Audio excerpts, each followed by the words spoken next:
Hare Krishna devotees. ప్రతిరోజు నిత్యం భగవద్గీతకి అందరికీ స్వాగతము.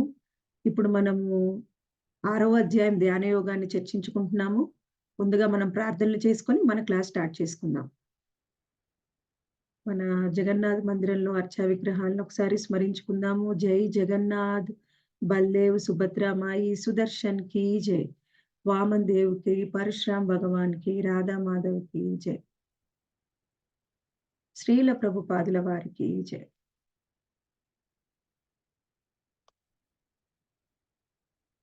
ప్రార్థనలు.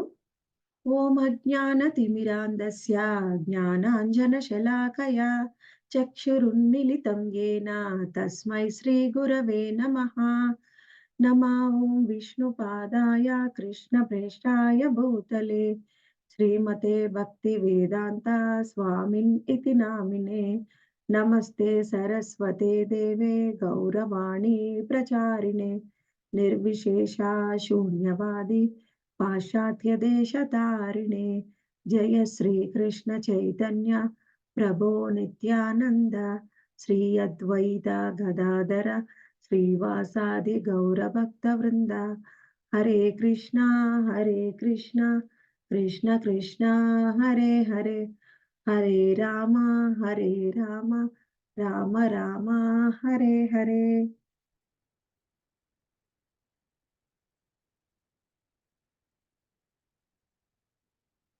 6వ అధ్యాయము ధ్యాన యోగము. ఈరోజు మనము 20-23 శ్లోకాల వరకు చర్చించుకుందాము.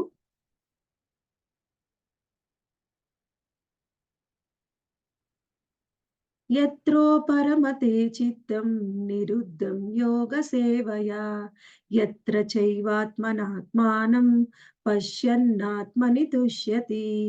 సుఖమాత్యాంతికం యత్ బుద్ధిగ్రాహ్యమతీంద్రియం వేత్తి యత్ర న చైవాయం స్థితశ్చలతి తత్వతః.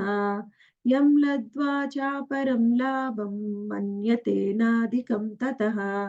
యస్మిన్ స్థితో న దుఃఖేన గురుణాపి విచాల్యతే తం విద్యా దుఃఖ సంయోగ వియోగం యోగ సంగీతం.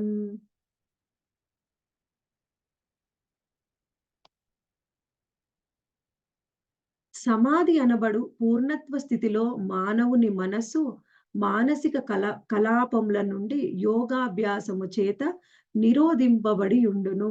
శుద్ధమైన మనస్సుతో ఆత్మను వీక్షింపగలుగుట మరియు ఆత్మయందే ఆనందమును సుఖమును అనుభవించుటయందు అతనికి గల సమర్థతను బట్టి అట్టి పూర్ణత్వ స్థితిని నిర్ధారించవచ్చును.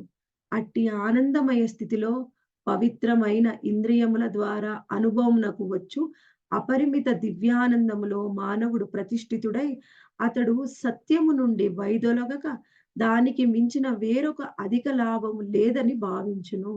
అట్టి స్థితిలో నిలిచిన వాడు గొప్ప కష్టమునందనైనను చెలింపడు. భౌతిక సంపర్కముచే ఉత్పన్నమగు సమస్త దుఃఖముల నుండి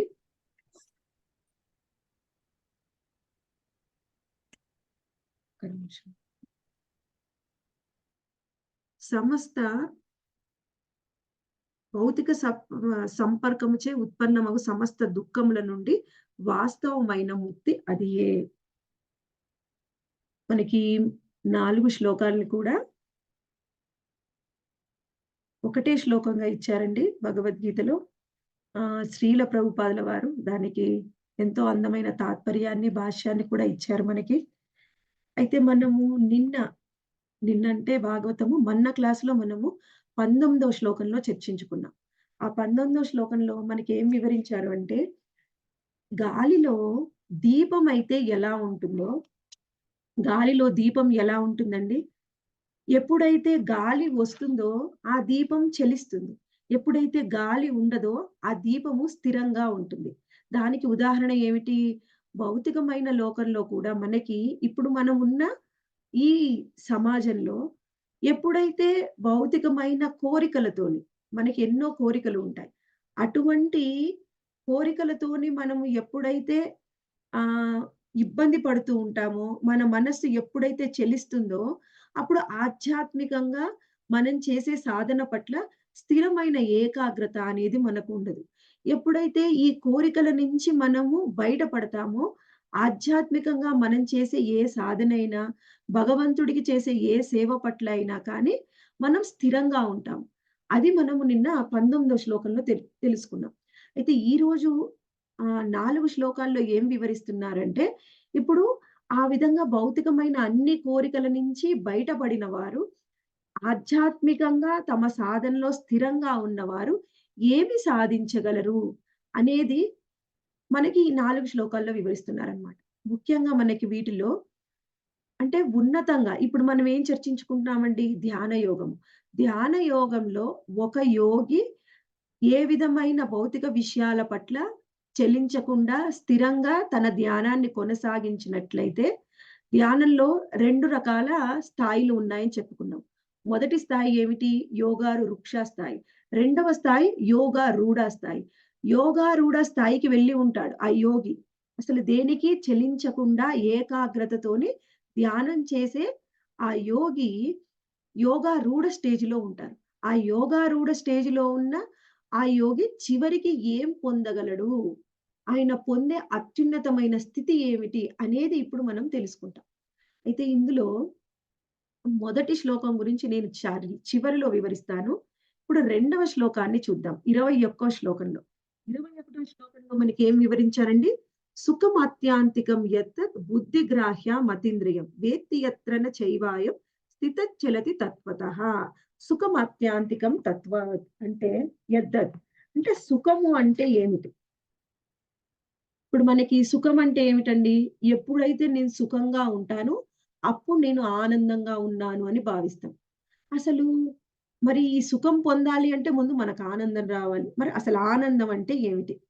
మనం ఇప్పుడు మన జీవితంలో ఎవరైనా చూడండి, మీరేం సాధించాలనుకుంటున్నారు? ఏం చేయాలనుకుంటున్నారంటే, నేను ఏం సాధించినా సరే ఆనందంగా ఉండాలనుకుంటున్నాను అంటారు. అంటే ఏం చేసినా మనము మన నిత్య జీవితంలో ప్రతి ఒక్కరు కూడా వెతికేది దేనికోసం? అంటే ఆనందం కోసం. మరి అటువంటి ఆనందం అంటే ఏమిటి? దేన్ని ఆనందం అంటాం?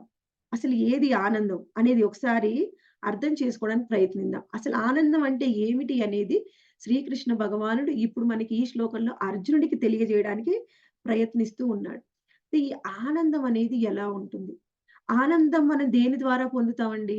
ఇంద్రియాల ద్వారా మనం ఆనందాన్ని పొందుతాం. మనము ఇంద్రియాలు లేకుండా ఏదైనా ఒక ఇంద్రియం సరిగ్గా పనిచేయలేదనుకోండి, మనం ఆనందం పొందగలమా? ఇంద్రియాల ద్వారానే భౌతికమైన ఇంద్రియాల ద్వారానే మనం ఇప్పుడు ఆనందాన్ని పొందుతున్నాం. అయితే ఆనందము ఈ ఇంద్రియాల ద్వారా పొందే ఆనందము ప్రతి జీవికి కూడా ఒకే విధంగా ఉంటుందా? అంటే ఉండదు.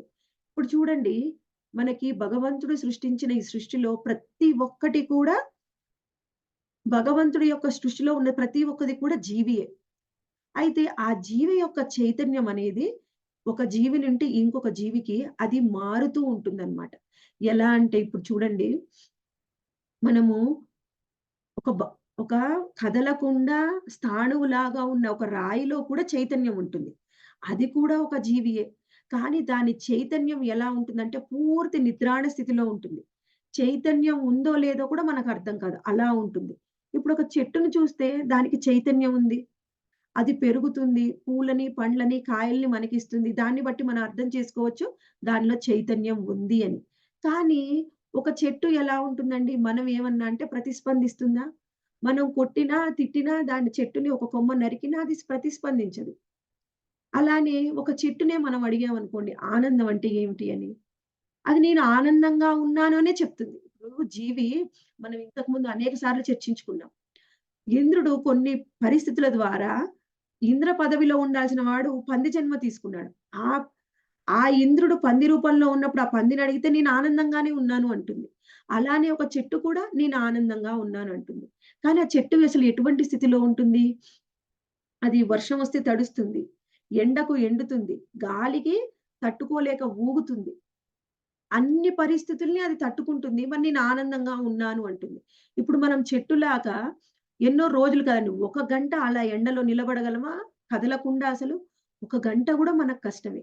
మరి చెట్టు నేను సుఖంగా ఉన్నానంటుంది. చెట్టులాగా మనం ఉండలేం. అంటే అది అర్థం ఏమిటి? మనం చెట్టులాగా ఆనందాన్ని పొందలేకపోతున్నాం. అంటే ఆనందం అనేది ఒక జీవి నుంచి ఇంకొక జీవికి మారుతూ ఉంటుంది. ఎందుకంటే ఈ పొందే ఆనందం ఏది కూడా శాశ్వతమైన ఆనందం కాదు.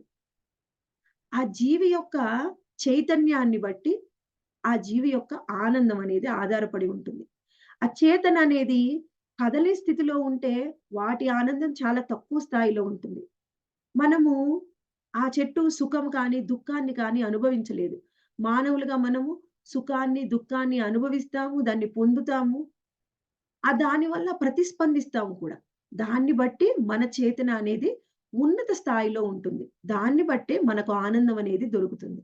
ఇప్పుడు మనము అయితే ప్రతి మనిషికి ఆనందం ఉంటే, మరి ఆనందం దేని ద్వారా వస్తుంది? ఏది పొందుతుంది ఈ శరీరంలో ఆనందం? ఈ శరీరమే ఆనందాన్ని పొందుతుందా? మరి అటువంటప్పుడు ఈ శరీరం నుంచి మనలో ఉన్న పరమాత్మ బయటికెళ్ళిపోయాడనుకోండి. ఏం జరుగుతుంది? మనలో చైతన్యం అనేది ఉండదు. అప్పుడు దాన్నేమంటాము? శవము అంటాం. ఒక చైతన్యం లేని ఒక శవము అది ఆనందాన్ని పొందుతుందా? ఆనందం పొందదు. ఇప్పుడు మనకి ఎంతో ఇష్టమైన వ్యక్తి భార్య కానీ, భర్త కావచ్చు, ప్రేయసి ప్రియులు కావచ్చు. వారిలో ఒకరు మరణించారనుకోండి, ఇంకొకరు ఆ శవాన్ని ఇంట్లో పెట్టుకొని, ఆ శవంతోనే ఆనందాన్ని పొందగలరా? ఆ శవానికి ఏ స్పందన ఉండదు. నువ్వు కొట్టినా ఉండదు, తిట్టినా ఉండదు, నువ్వు ఆనందపడ్డా ఉండదు, బాధపడ్డా ఉండదు. అంటే శవాన్ని ఎవరు ఇష్టపడరు. శవం ఏ విధంగా చైతన్యం ఉండదు. అది ఆనందం పొందలేదు, మనకివ్వలేదు. అంటే ఇక్కడేంటి? శరీరంలో ఏ విధమైన ఆనందము ఉండదు అని తెలుసుకోవచ్చు. మరి ఆనందం ఎక్కడ ఉంది? ఎక్కడ ఉంది అంటే ఆత్మలోనే ఆనందం ఉంది. భగవంతుడి అంశ, భగవంతుడిలోని ఒక భగవంతుడు పూర్తి చైతన్యం అనుకుంటే మొత్తము ఆయన నుంచి వచ్చిన ఒక స్ఫులింగం మనం. అంటే చిన్న అంశలం. ఆ అంశం మనలో ఉంటే ఆనందం పొందుతున్నాం. ఆ అంశం మనలో లేకపోతే ఆనందం పొందట్లేదు. దాన్నే మనం జీవాత్మ అంటాం. అంటే ఈ జీవాత్మకి ఎలా ఆనందం వస్తుంది? ఏదైతే ఆనందం ఇప్పుడు చూడండి, మన ఈ శరీరానికి ఆనందం ఎక్కడి నుంచొస్తుంది? ఇంద్రియాల ద్వారా వస్తుంది. ఇంద్రియాలు లేకపోతే మనం ఆనందించలేం. అలానే జీవాత్మ ఆనందం పొందుతుంది. ఆనందానికి మూలం జీవాత్మే అయినప్పుడు, అంటే ఆ జీవాత్మకు కూడా ఇంద్రియాలు ఉంటాయి. అది మనం ఎలా చెప్పగలం? అంటే ఇప్పుడు చూడండి, ఒక చిన్న నీళ్లు కానీ, ఏదైనా ఒక ద్రవ పదార్థం, ఒక చిన్న స్ప్రింకిల్ ఒక నీటి బొట్టు ఉందనుకోండి. దాన్ని చూస్తే అసలు దానికి ఏ రూపం లేదు అని మనం అనుకుంటాం. కానీ ఎప్పుడైతే దాన్ని మైక్రోస్కోప్‌లో చూస్తే దానికి కూడా ఒక షేప్ ఉంటుంది. దానికి కూడా చుట్టుకొలత ఉంటుంది. వైశాల్యం ఉంటుంది. అలానే ఆత్మ కూడా ఎంత చిన్నది అయినా దానికి కూడా ఒక ఆకారం ఉంటుంది. కొన్ని ఇంద్రియాలు కూడా ఉంటాయి. దాన్ని బట్టి అవి ఆనందాన్ని పొందుతుంది. ఆ ఆనందం అనేది ఎప్పుడైతే భౌతికమైన ఆహ్, శరీరాన్ని పొందుతుందో, ఎలా అంటే భౌతికమైన శరీరాన్ని ఎందుకు పొందుతుంది? ఇప్పుడు చూడండి, మనము మన శరీరానికి కావాల్సిన బట్టలు కుట్టించుకోవాలి. ఒక డ్రెస్ కుట్టించుకోవాలనుకోండి నేను. ఏం చేయాలి? నా శరీర కొలతకు సరిపడా మెజర్‌మెంట్స్ టైలర్‌కిచ్చి నేను డ్రెస్ కుట్టించుకోవాలి. అంతే తప్ప నాకొక డ్రెస్ కుట్టు అంటే ఆయన సరిగ్గా కుడతాడా? అంటే నా శరీర కొలతలకి తగ్గట్టు డ్రెస్ కుడతాడు. ఎవరు ఇస్తే వాళ్ళ శరీర కొలతలకు తగ్గట్టు డ్రెస్ కుడతాం. అలానే ఈ ఆత్మకు కూడా దానికి ఉన్న చైతన్యము, దానికి ఉన్న ఇంద్రియాలని బట్టి దానికి శరీరం వస్తుంది. అంతే కదండీ! లేకపోతే ఒక్కొక్క ఆత్మకి ఒక్కొక్క వింత వింత శరీరాలు. మనమే చూడండి అందరము ఒక్క విధంగా లేము.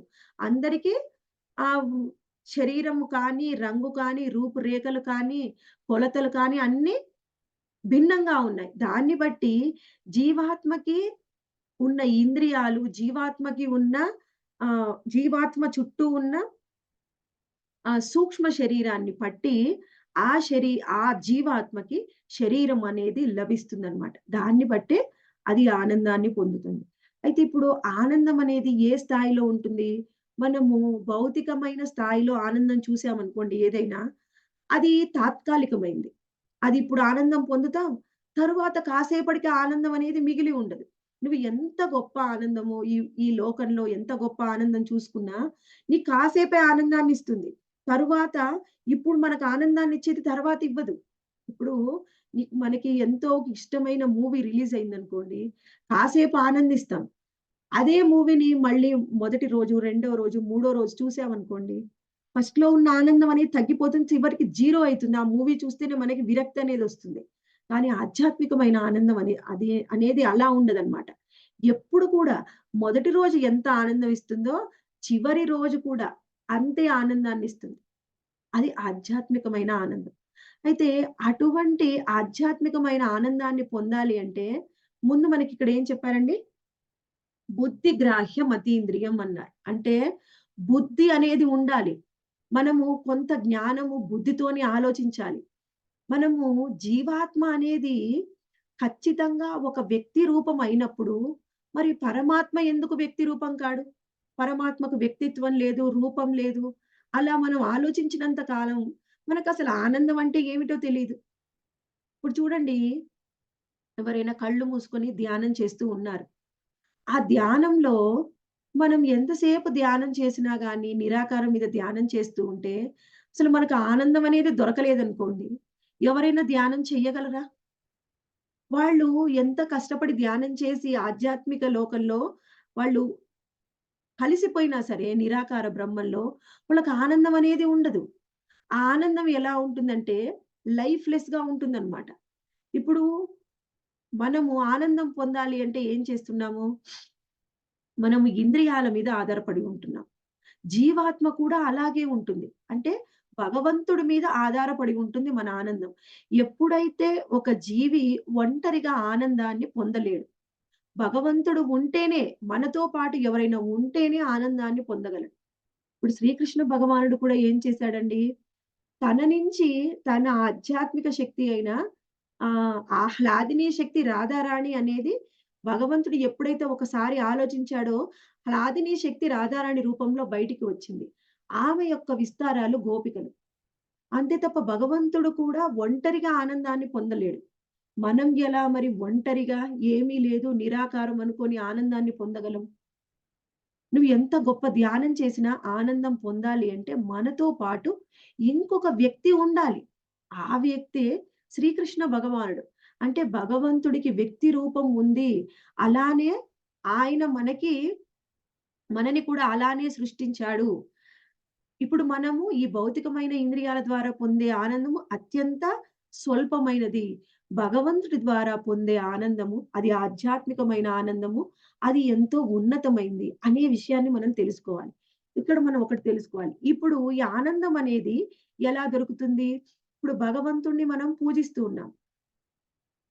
అయితే ఇప్పుడు సాధారణంగా భౌతిక లోకంలో ఒక డెఫినేషన్ ఉందన్నమాట. ఏమిటి అంటే భగవంతుడు అంటే మనం కోరుకుంటాము. ఆయన ఇచ్చేవాడు. ఆయన ఇస్తాడు కాబట్టి మనం ఆనందాన్ని పొందుతాం. అది మనకు తెలిసిన అర్థం ఇన్ని రోజులు. కానీ ఎప్పుడైతే భగవద్గీత, భాగవతం ఆచార్యుల యొక్క భాష్యం చదువుతామో అప్పుడు మనకు తెలుస్తుంది. కేవలం భగవంతుడిని కోరికలు కోరుకోవడం కోసమే లేము మనం. భగవంతుడికి కూడా మనం ఆనందాన్ని ఇస్తాం. భగవంతుడి ద్వారా ఆనందాన్ని పొందుతాం. దాన్ని ఏమంటారంటే ప్రేమపూర్వక వినిమయం. అంతే కదండీ!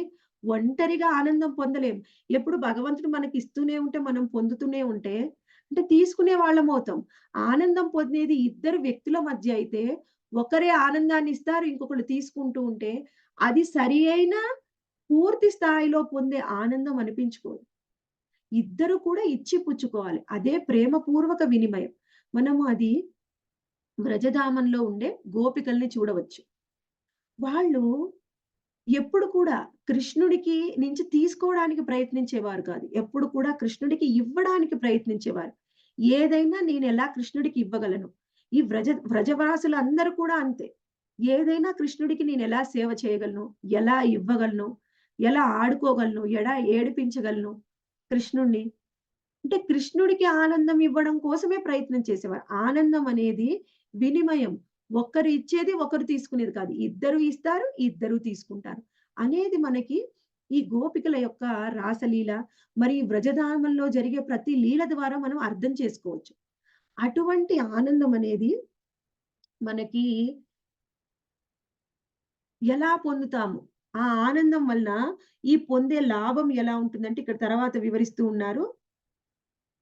స్థితశ్చలతి తత్వతః. అటువంటి స్థితిలో ఉన్నవాడు యోగి స్థితుడు అయి ఉంటాడు. ఎలా అంటే ఇప్పుడు ఏదైనా ఒక యోగ విధానం ఉందనుకోండి. ఆ యోగ విధానము ధ్యాన యోగమైన, భక్తి యోగమైన, జ్ఞాన యోగమైన ఏదో ఒక యోగ విధానం ద్వారానే మనం దీన్ని సాధించగలం. ఆ స్థితికి వెళ్ళిన భక్తుడు ఎలా ఉంటాడంటే స్థితశ్చలతి అంటే స్థిరంగా ఉంటాడంట. తరువాత చెప్తున్నారు లబ్ధ్వా పరం లాభం మన్యతే నాదికం తతః. అంటే ఆ విధంగా ఎప్పుడైతే యోగ స్థితిలో ఉంటారో వాళ్ళు కూడా లాభాన్ని పొందుతారు. ఎటువంటి లాభాన్నంట ఇక్కడ మనకు వివరిస్తున్నారు. వచ్చారా వాళ్ళు అప్పుడే? ఓయ్ ఈ రెండోసారా? మొదటిసారేనా? దయచేసి అందరూ మీట్లో ఉండండి ప్రభుజీస్.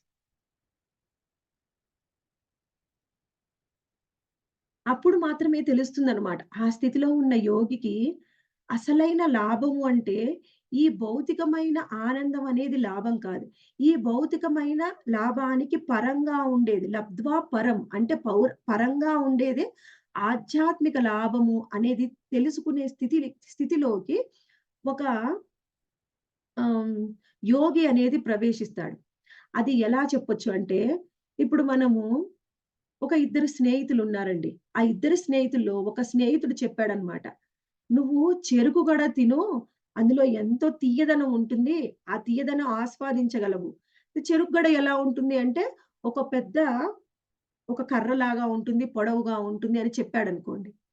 అప్పుడేం జరుగుతుంది? ఆ చెరుకు గడని ఎలా ఉందో చెప్పాడు. కానీ ఆయనెప్పుడు చూడలేదు. అని ఏం చేస్తున్నాడు వెళ్లి ఆయనకు దొరికిన వెదురు పుల్లలన్నీ తీసి తినడానికి ప్రయత్నం చేస్తున్నాడు. కానీ తియ్యదనం అనేది పొందలేకపోతున్నాడు. అంటే ఇక్కడ మనం ఒకటి అర్థం చేసుకోవాలి. ఇప్పుడు ఎక్కడో ఏదో ఉందని తెలుసుకున్నంత మాత్రాన సరి అయిన జ్ఞానం లేకపోతే అన్నీ వెతుకుతూ ఉంటాం. కానీ ఎక్కడ కూడా మనము సరి అయిన ఆనందం పొందలేము. ప్రతి వెదురు పుల్లలో చెరుగ్గడలో ఉన్న తియ్యదనం ఉండదు. అలానే మనం చేసే ప్రతి ఆధ్యాత్మికమైన సాధనలో కూడా మనము పూర్తి ఆధ్యాత్మికమైన ఆనందాన్ని పొందలేము. మనము ప్రయత్నం చేస్తూ ఉంటాం. కానీ పూర్తి ఆధ్యాత్మికమైన లాభాన్ని పొందలేము. ఎవరు పొందగలరు అంటే ఎవరైతే ఎవరైతే సరి అయిన యోగాన్ని పట్టుకుంటారు. అంటే ఇప్పుడు చూడండి మనకి శ్రీల ప్రభుపాదుల వారు వివరించేది ధ్యాన యోగమే అయినా సరే, ధ్యాన యోగం గురించి వివరించి ఆ తర్వాత భక్తి యోగంలో ఇంతకంటే ఎక్కువ ఆనందం ఉంది. అసలు భక్తి యోగం ఎంత సులభమైంది, ఎంత ఆనందం పొందుతామనేది భాష్యంలో వివరిస్తూ ఉంటారు. అలానే ఎప్పుడైతే మనం సరి అయిన మార్గం ఎంచుకుంటామో, ఆ భక్తి యోగాన్ని ఎంచుకుంటే మనము భౌతికంగా నీటికి పరంగా ఉన్న ఆధ్యాత్మిక ఆనందం అంటే ఏమిటో మనము తెలుసుకోవచ్చనమాట. ఇక్కడ ఇంకేం చెప్తున్నారు? యస్మిన్ స్థితోన దుఃఖేన గురునాపి విచాల్యతే. అంటే ఎవరైతే అటువంటి ఆనందాన్ని పొందుతారో వాళ్ళు ఎటువంటి పరిస్థితుల్లో కూడా గురునాపి విచాల్యతే అంటే అసలు చలించరంట. అది ఏ విధంగా అంటే ఇప్పుడు చూడండి మనం దీనికి అనేక ఉదాహరణలు చూడొచ్చు. కొన్ని పరిస్థితులు ఉంటాయి. ఇప్పుడు మొన్న ఏం జరిగిందండి ఇజ్రాయిల్ మరియు పాలస్తీనా మధ్య యుద్ధం జరుగుతుంది. అయితే యుద్ధం జరుగుతుంటే ఎంతోమంది బాధపడుతూ ఉన్నారు. ప్రాణం కాపాడుకోవడానికి ప్రయత్నం చేస్తూ ఉన్నారు. ప్రయత్నం చేసి కొంతమంది ఆ ప్రదేశం విడిచి పారిపోవాలని చూస్తున్నారు. ఏదో ఒక విధంగా వాళ్ళు సరిహద్దులు దాటి ఇంకో దేశం వెళ్ళడానికి ప్రయత్నం చేస్తూ ఉన్నారు. కానీ అక్కడే ఉండి మన ఇస్కాన్ డివోటీస్ అక్కడ ఉన్న వాళ్ళందరికీ ప్రసాదం పంచడానికి కూడా ప్రయత్నం చేశారు. చాలా మందికి మన ఇస్కాన్ మందిరం అక్కడ ఉన్న వారికి ప్రసాద వితరణ అనేది చేసింది. అంటే పరిస్థితులేమిటండి? అందరికీ సమానమైన పరిస్థితులు. పరిస్థితుల్లో మార్పు లేదు. కానీ ఆ పరిస్థితులను ఎలా తీసుకుంటున్నాము అనేదే అక్కడ ముఖ్యమైనదనమాట. సామాన్యులు అక్కడి నుంచి పారిపోవడానికి ప్రయత్నం చేస్తున్నారు, భయపడుతున్నారు, బాధపడుతున్నారు. వాళ్ళ ప్రాణాన్ని రక్షించుకోవడానికి చూస్తున్నారు. కానీ భక్తులు మాత్రము అక్కడే ఉండి అటువంటి పరిస్థితుల్లోనే ఉండి వాళ్ళని వాళ్ళు భయపడకుండా రక్షించుకుంటూ తరువాత వాళ్ళు వేరే వాళ్ళకి కూడా సేవ చేస్తూ ఉన్నారు. అటువంటి వారే మన శ్రీల ప్రభుపాదుల వారనమాట. శ్రీల ప్రభుపాదుల వారు ఆయన పాశ్చాత్య దేశాలకు వెళ్లి ప్రచారం చేయాలనుకున్నారు. ప్రచారం చెయ్యాలి అనుకున్నప్పుడు ఆయనకి ఏమీ తెలియదు. అసలు పరిస్థితులు ఎలా ఉంటాయో తెలియకుండా, అంచనా కూడా లేకుండా అలా వెళ్ళిపోయారనమాట. ఆయన కొంచెము కూడా భయపడలేదు. అది ఆయనకి బెరుకు లేదు. వెనకడుగు కూడా వేయలేదు. అలానే ఆ ముసలితనంలో 70 సంవత్సరాల వయసులో ఎటువంటి ఆధారం లేకపోయినా సరే, ఆయన అటువంటి పరిస్థితిలో పాశ్చాత్య దేశాలకు వెళ్ళాడు.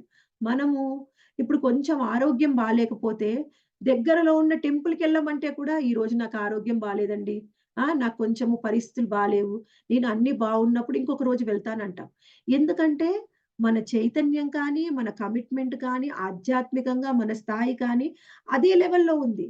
కానీ శ్రీల ప్రభుపాదుల వారి స్థాయి వేరే. ఎప్పుడైతే ఈ భక్తి యోగంలో ఆయన ధ్యాన యోగంలో ఉన్నత స్థాయికి వెళ్ళిన భక్తుడు. అంటే ధ్యాన యోగంలో స్థాయి అనేది కొంతవరకే ఉంటుంది. భక్తి యోగంలో స్థాయి అనేది ఇంకా ఉన్నతంగా ఉంటుంది. అందుకని భక్తి యోగంలో ఉన్నవారు ఎటువంటి పరిస్థితులు వచ్చినా కానీ అసలు చలించరనమాట. ఎటువంటి పరిస్థితుల్లో ఉన్నా కానీ వాళ్ళ సేవని ఆపరు, వాళ్ళ సాధనని ఆపరు. దానికి బెస్ట్ ఉదాహరణ మా గురువు దేవులు శ్రీల జయపతాక స్వామి మహారాజ్. ఆయనకి శరీరంలో అన్ని భాగాల్లో కూడా బాధ, నొప్పి, ఎన్నో రకాల క్యాన్సర్స్‌ని ఎదుర్కొన్నారు. ఇప్పుడు కూడా బాధపడుతూ ఉన్నారు. అటువంటి పరిస్థితుల్లో కూడా ఆయన ఎప్పుడు కూడా తన సేవని ఆపరనమాట. నిరంతరం సేవ చేస్తూనే ఉంటారు. మొన్న మా గురు సోదరులు ఒకరు వివరిస్తూ ఉన్నారు. మా గురుదేవులు నైట్ నిద్రపోతూ ఉన్నారనమాట. ఆ నైట్ ఆయనకి సేవ చేసే బాధ్యత ఒక శిష్యుడికి ఇచ్చారు. శిష్యుడికి ఇస్తే ఆయన అందరూ పడుకున్నారు. ఎవ్వరూ లేసి లేరు. గురుదేవులు నిద్రపోతూ ఉన్నారు. కానీ సౌండొస్తుంది. ఎక్కడి నుంచి సౌండొస్తుంది అని ఆయన మొత్తం వెతికితే గురు మహారాజ్ చేతిలో ఉన్న కౌంటింగ్ మిషన్ క్లిక్కర్ ద్వారా సౌండొస్తుందంట. ఏంటి అంటే గురు మహారాజ్ నిద్రపోకుండా జపం చేస్తూ ఉన్నారు. ఇది నేను వెళ్లి ఎలా అయినా సరే సీనియర్ డివోటీస్‌కి చెప్పాలి. మొత్తం ఆర్గనైజ్ చేసే సీనియర్ డివోటీస్ ఉంటారనమాట. ఏం జరిగినా వాళ్ళకి వెళ్లి వీళ్ళు రిపోర్ట్ చేస్తారు. అయితే వాళ్ళకి వెళ్లి రిపోర్ట్ చేశారు. రిపోర్ట్ చేస్తే ఆయన ఒకటే మాట అన్నారు. గురు మహారాజ్ నిద్రపోతూ ఉన్నారు. నిద్రపోతున్న ఆయన జపం చేస్తారు అని ఒకటే మాట. అంటే ఆయన నిద్రపోతున్నా కానీ నిరంతరం జపం చేస్తూ ఉంటారు. శరీరంలో ఎటువంటి బాధ ఉన్నా జపం చేస్తూ ఉంటారు. ఆయన ఆహారం తింటూ జపం చేస్తూ ఉంటారు. ఆయన గురు మహారాజ్‌కి ఆరోగ్యం బావుండదు కాబట్టి, ఆయన సేవకులు ఆయనకు తినిపిస్తూ ఉంటారు. ఆయన చెప్తారనమాట. నేను తిన్నంతలో ఎన్ని మాలలు, ఎన్ని సార్లు నామం చెప్పానో మీరు నాకు లెక్కబెట్టి చెప్పాలి అని. అయితే ఆయన చెప్తూ లెక్కబెడుతూ ఉంటే, కొంచెం లెక్క తప్పు చెప్పారనమాట. చెప్తే అప్పుడు గురు మహారాజ్ అన్నారు, "నువ్వు తప్పుగా చెప్తున్నావు. నేను చేసింది 50 కాదు." సమ్ నంబర్ చెప్పారనమాట. నేను చేసింది ఇన్ని అని. అంటే ఆయన అప్పుడు తింటూ ఉన్నారు. పక్కన డివోటీస్‌తో మాట్లాడుతూ ఉన్నారు. జపం చేస్తూ ఉన్నారు. జపం చేసినయి మళ్ళీ లెక్క గూడా పెడుతూ ఉన్నారండి. అంటే వాళ్ళ భౌతికమైన స్థితి ఎలా ఉంది అనే దాంతో వాళ్ళకి సంబంధం లేదు. ఆధ్యాత్మికంగా వాళ్ళు ఒక సేవని ఆపరు. ఎప్పుడు కూడా ఉన్నత స్థితిలోనే ఉంటారనమాట అటువంటి భక్తులు. గురునాపి విచాల్యతే అంటే భౌతికమైన పరిస్థితితో సంబంధం ఉండదు వాళ్ళకి. ఎప్పుడు కూడా ఆధ్యాత్మికంగా ఉన్నత స్థితిలో ఉంటారు. భౌతికమైన పరిస్థితుల పట్ల వాళ్ళు అసలు చెలించరనమాట. అది ఎలా సాధ్యమంట? తం విద్యా దుఃఖ సంయోగ వియోగం యోగ సంగీతం. అటువంటి పరిస్థితి యోగం ద్వారానే సాధ్యం. యోగం ద్వారా కాకుండా మానసిక కల్పనల ద్వారా నేనేదో గొప్పగా ఆరాధన చేస్తున్నాను, నేను గొప్పదాన్ని అని మనని మనం ఊహించుకోవడము, మనకిష్టమైన విధంగా సాధన చేయడము, మనకిష్టమైన విధంగా నామం చెప్పడము, ఆ విధంగా చేయడం అనేది ద్వారా ఎవరు కూడా ఈ స్థితిని పొందలేరు. కొంతమంది చెప్తూ ఉంటారనమాట. నాకు మీరు చెప్పే విధంగా చేస్తే మెకానికల్‌గా ఉందండి. నాకిష్టమైన విధంగా, నాకు ఆనందం వచ్చిన విధంగా నేను చేస్తాను. ఆ విధంగా నేను భక్తిలో పురోగతి చెందుతానంటే అది ఒక భ్రమ మాత్రమే. ఆ విధంగా ఎవరు కూడా ఆధ్యాత్మికంగా ఉన్నతమైన స్థాయి ఈ స్థితిని పొందలేరు. అయితే ఈ స్థితిలో పొందిన వ్యక్తి ఎలా ఉంటారు అంటే, ఈ స్థితికి ఎలా వస్తారని మనకి మొదటి శ్లోకంలోనే ఉంది చూడండి. యత్రో పరమతే చిత్తం విరుద్ధం యోగ సేవయా అంటే విరుద్ధం. ఇక్కడ నిరుద్ధం అండి అది. నిరుద్ధం. నిరుద్ధం అంటే మనకి ఇక్కడ మనకి ఏం చెప్తున్నారు? ధ్యాన యోగం గురించి చెప్తున్నారు. దాన్ని భక్తి యోగాన్ని గురించి కూడా మనకి ప్రభుపాదుల వారు వివరిస్తూ ఉన్నారు. అయితే ధ్యాన యోగంలో ఎలా అంటే ఎవరైనా ఒక ధ్యాన యోగి ఆయన పరమాత్మ మీద ధ్యానం చేస్తూ ఉంటారు. అలా ధ్యానం చేసేవాళ్ళు, వాళ్ళు కదలకుండా నిశ్చలంగా కూర్చొని ఉంటారు. వాళ్ళు భౌతికమైన అన్ని కోరికల నుంచి కూడా బయటపడతారు. ఆధ్యాత్మికంగా కూడా ఆనందాన్ని పొందుతూ ఉంటారు. కానీ భక్తి యోగులు ఎలా అంటే వాళ్ళు, వాళ్ళు కూడా అన్ని భౌతికమైన కోరికల నుంచి బయటపడతారు.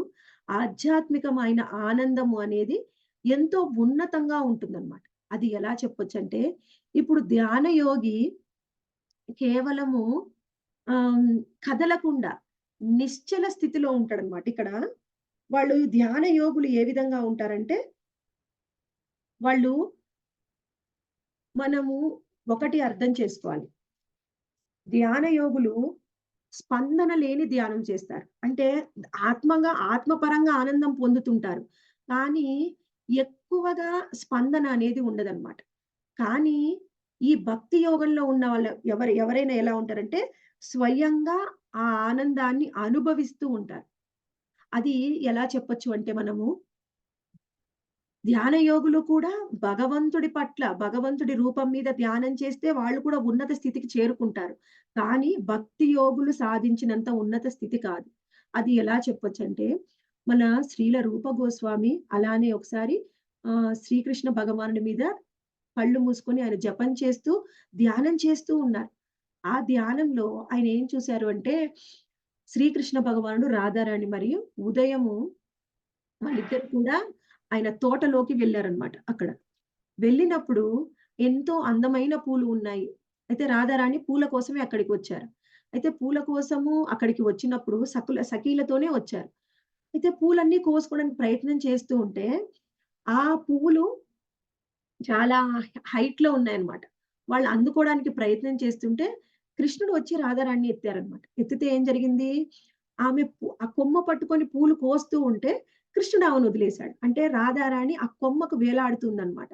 ఆమె భయంతోని నన్ను దించమని అరుస్తూ ఉంది. అరుస్తూ ఉంటే, కృష్ణుడు చేసే ఆ చిలిపి చేష్టల్ని చూసిన రూప గోస్వామి, ఆ ధ్యానంలో కృష్ణుడు ఎంత అల్లరివాడు అని చూసి నవ్వుతాడన్నమాట. నవ్వితే అప్పుడేం జరుగుతుంది? ఆయన ముందు నుంచి ఒక భక్తుడు వెళ్తూ ఉంటాడు. ఆయనేమనుకుంటాడు, ఆయన శరీరంలో కొంత అంగవైకల్యం ఉంది. అయితే నన్ను చూసే నవ్వాడు అనుకోని ఆయన బాధపడుతూ వెళ్ళిపోతాడు. ఎప్పుడైతే అలా జరుగుతుందో, శ్రీల రూప గోస్వామి తన ధ్యానంలోంచి బయటికొస్తాడు. మళ్ళీ ఎంత ప్రయత్నం చేసినా ఆ లీల కనిపించదు. ఆయనకర్థమైంది నేనెక్కడో దోషం చేశానని. అప్పుడేం చేసుకుంటాడు, సీనియర్ భక్తుల ద్వారా అంటే కొంతమంది భక్తుల్ని చర్చించడం ద్వారా, ఆయనే గొప్ప భక్తుడు. చర్చించి ఏం తెలుసుకుంటాడంటే, ఎవరైతే వైష్ణవుడు బాధపడ్డాడో, నువ్వందరిని వైష్ణవులు కూడా భోజనానికి పిలువు. వాళ్ళందరికీ ప్రసాదం పెట్టు. ఎవరైతే బాధపడ్డారో వాళ్ళు రారు. అప్పుడు నువ్వు వెళ్లి వాళ్ళతో మాట్లాడొచ్చని. అలానే అందరిని పిలుస్తాడు. పిలిస్తే ఒక భక్తుడు రాడు. ఆయన స్వయంగా వెళ్లి మాట్లాడతాడు. నేను మీకెందుకండి నా మీద కోపమొచ్చింది? అంటే మీరు నవ్వారు నన్ను చూసి. నేనస్సలు మిమ్మల్ని చూసి నవ్వలేదు. కృష్ణుడు చేసే అల్లరి పనులని చూసి నేను నవ్వాను అని చెప్తారన్నమాట. అంటే ఇక్కడేమిటి? ఈ ఆ ధ్యానం చేస్తూ ఆధ్యాత్మిక ఆనందాన్ని స్వయంగా అనుభవించాడు శ్రీల రూప గోస్వామి. మనం ఇంకొకసారి అనేక సార్లు చెప్పుకుంటూ ఉంటాం. రఘునాథ దాస గోస్వామి అసలాయన ఆహారమే తీసుకోరు. ఆయన 2, 3 రోజులకొకసారి మజ్జిగ కానీ, కొంత వెన్న కానీ తీసుకుంటారంతే. అటువంటి ఆయనకొకసారి ఏం జరిగిందంటే, కడుపు నొప్పితోని చాలా బాధపడుతూ ఉంటే, వాళ్ళు వైద్యుడిని పిలుస్తారు. ఆ వైద్యుడు చెక్ చేసి ఏం చెప్తాడంటే, ఈయనకి అజీర్తి సమస్య. ఈయన ఎక్కువగా ఆహారం తీసుకున్నాడు అని చెప్తారు. అందరూ ఆశ్చర్యపోయి ఇంకా డాక్టర్‌ని అంటారనమాట. "నువ్వు అపరాధం చేస్తున్నావు. ఎవరి గురించి ఏం మాట్లాడుతున్నావు? అసలాయన ఆహారమే తీసుకోడు." అంటే, "లేదు, లేదు. అదే సింప్టమ్స్ ఉన్నాయి. కావాలంటే మీరు ఆయన్నడగండి." అందరూ అడిగితే అప్పుడు ఆయన చెప్తారనమాట. "అవును. నేను అతిగా ఆహారం తీసుకున్నాను."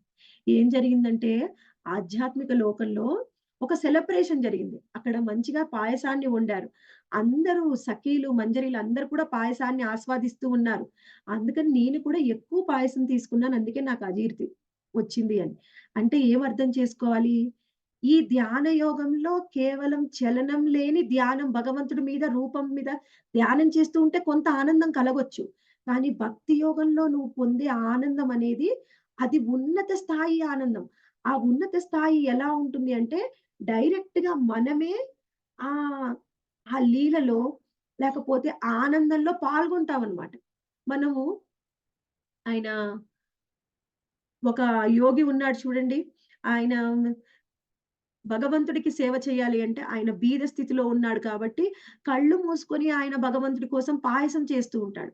ఆ పాయసం చేస్తున్నప్పుడు ఆ పాయసంలో అది వేడిగా ఉందా? చల్లగా ఉందా? అని భగవంతుడికి ఎలా ఆఫర్ చేయాలి అనుకోని మానసికంగానే ఆయన దగ్గర ఏమీ లేదు.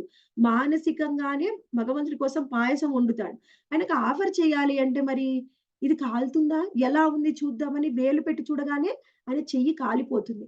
అంటే ఏంటది? నువ్వు మానసికంగా ధ్యానం చేస్తున్నావు. కానీ పూర్తిగా అన్ని ఇంద్రియాలతోని దాన్ని అనుభవిస్తున్నావు. భక్తి యోగంలో ఉన్నత స్థితికి వెళ్ళిన ఏ భక్తుడైనా సరే, అంటే సమాధి స్థితి. నీ సాధనలో మనం ఇక్కడ ఆ ఉన్నత స్థితి సమాధి స్థితికి వెళ్ళాలి అంటే ఎటువంటి లక్షణాలున్నాయి? 19వ శ్లోకంలో చెప్పుకున్నాం.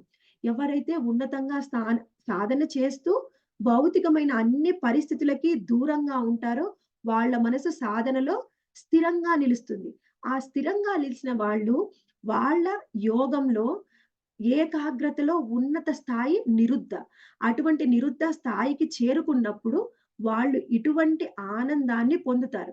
అది ధ్యాన యోగం ద్వారా పొందవచ్చు. ఆ ఆనందము భక్తి యోగం ద్వారా పొందవచ్చు. భక్తి యోగం ద్వారా పొందే ఆనందము పూర్తిగా ఈ ఇంద్రియాలతోని మనము అందులో పాల్గొంటూ ఆనందాన్ని అనుభవిస్తాం. ఇది కేవలం భక్తి యోగంలో మాత్రమే సాధ్యము అని శ్రీల ప్రభుపాదుల వారు పదే పదే మనకు చెప్తున్నారు. ఉన్నతమైన భక్తి యోగంలో మాత్రమే నువ్వు ఈ ఆనందాన్ని స్వయంగా కేవలం మానసికంగా కాదు, శారీరకంగా, ఇంద్రియాల పరంగా కూడా మనం ఆనందాన్ని అనుభవించవచ్చు. ఎలా? మన ఉన్నత భక్తులైన రఘునాథ్ దాస గోస్వామి లాగా ఆ ఆయన ఆ ఊర్లో ఉన్న ఆయనదేంటో ఆ ఊరి పేరు మర్చిపోయానండి. అక్కడ ఉన్న బ్రాహ్మణుల్లాగా ప్రతిష్టాన్‌పూర్. ప్రతిష్టాన్‌పూర్‌లో ఉన్న బ్రాహ్మణుల్లాగా మనం స్వయంగా ఈ ఇంద్రియాలతోని, మనస్సుతోని, శరీరంతోని ఆనందాన్ని పొందవచ్చు. ఎప్పుడైతే అటువంటి ఆనందాన్ని పొందుతారో, ఆ భక్తులు ఎప్పుడు కూడా ఎటువంటి భౌతికమైన ఆనందాలని పట్టించుకోరు. అన్ని భౌతికమైన ఆనందాలకి పరంగా ఆధ్యాత్మికమైన ఆనందం ఒకటి ఉందని, అదే అసలైన ఆనందం అని వాళ్ళ బుద్ధితోని గ్రహిస్తారు. గ్రహించిన వాళ్ళు పూర్తిగా గురునాపి విచాల్యతే. ఎటువంటి భౌతికమైన పరిస్థితుల్లో కూడా చలించకుండా, ప్రభావానికి లోను కాకుండా, వాటికి అతీతంగా భగవంతుడికి సేవ చేస్తూ ఉంటారు. అటువంటి భక్తులే ఉన్నతమైన భక్తులు. అటువంటి భక్తి అనేది కేవలం యోగం ద్వారా, భక్తి యోగం ద్వారానే సాధ్యము అని శ్రీల ప్రభుపాదుల వారు మనకి ఈ 4 శ్లోకాల్లో వివరించారు. తరువాత మనము ఇంకా ఇటువంటి ధ్యానం అనేది నాకు సాధ్యమేనా అని శ్రీకృష్ణ భగవానుడు అడుగుతాడన్నమాట. శ్రీకృష్ణ భగవానుడిని అర్జునుడు అడుగుతాడు. అది నేను ఎలా పొందాలి అనేది అర్జునుడు అడిగిన ప్రశ్నకి తరువాత శ్రీకృష్ణ భగవానుడు తర్వాత ఆన్సర్ చెప్తూ ఉంటాడన్నమాట. నువ్వు చెప్పే ఈ ధ్యాన యోగము నాకు కష్టమని అర్జునుడు చెప్పినప్పుడు కృష్ణుడు దానికి సొల్యూషన్ చెప్తాడు. తరువాత ఒకవేళ ఈ ధ్యాన స్థితిని గనక ఉన్నత స్థాయి పొందకపోతే వాళ్ళ పరిస్థితి ఏమిటి అనేది పూర్తిగా ఈ తరువాత అధ్యాయంలో మనం తెలుసుకుందాం. హరే కృష్ణ మాతాజీస్, ప్రభుజీస్. మీ ప్రశ్నలు కానీ, కామెంట్స్ కానీ ఉంటే చెప్పండి.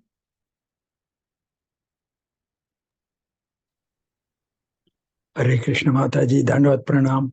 हरे कृष्ण प्रभु जी। हरे कृष्ण माता जी, दंडवत प्रणाम। हरे कृष्ण माता जी। हरे कृष्ण माता जी। हरे कृष्ण माता जी, दंडवत प्रणाम। हरे कृष्ण माता जी। हरे कृष्ण। हरे कृष्ण माता जी, दंडवत प्रणाम। हरे कृष्ण। हरे कृष्ण माता जी, दंडवत प्रणाम माता जी। हरे कृष्ण माता जी। हरे कृष्ण माता जी, दंडवत प्रणाम माता जी। दंडवत प्रणाम। ఈ భౌతిక ఇంద్రియాల ద్వారానే ఆధ్యాత్మిక ఆనందాన్ని ఎలా పొందవచ్చో సోదాహరణగా గురువు ముఖంగా వినిపించారు మాతాజీ. చాలా చక్కగా ఉంది. హరే కృష్ణ. हरे कृष्ण प्रभु।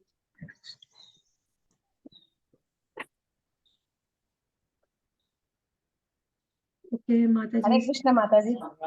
हरे कृष्ण माता जी, दंडवत प्रणाम। हरे कृष्ण माता जी। हरे कृष्ण माता जी, धन्यवाद। हरे कृष्ण माता जी। हरे कृष्ण माता जी, धन्यवाद। हरे कृष्ण माता जी।